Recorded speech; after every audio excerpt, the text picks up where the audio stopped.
సుమతి శతకం బద్దెన మహాకవి.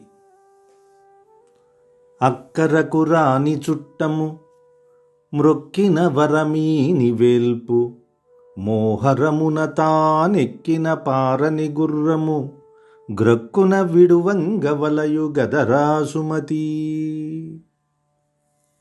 ఓ సుమతి, మంచి బుద్ధి కలవాడా, అవసరానికి ఉపయోగపడని బంధువును, ఎంతగా వేడుకున్నా వరం ఇవ్వని దేవుణ్ణి, యుద్ధంలో వేగంగా పరుగు తీయని గుర్రాన్ని వెంటనే విడిచిపెట్టాలి సుమా.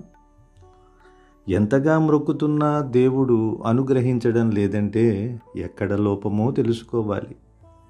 ఉపయోగపడని బంధువుని విడిచి ఉపయోగపడేవాణ్ణే ఆశ్రయించాలి. చక్కగా పరిగెత్తగల అశ్వాన్నే యుద్ధానికి తీసుకువెళ్ళాలి అని ఆంతర్యం.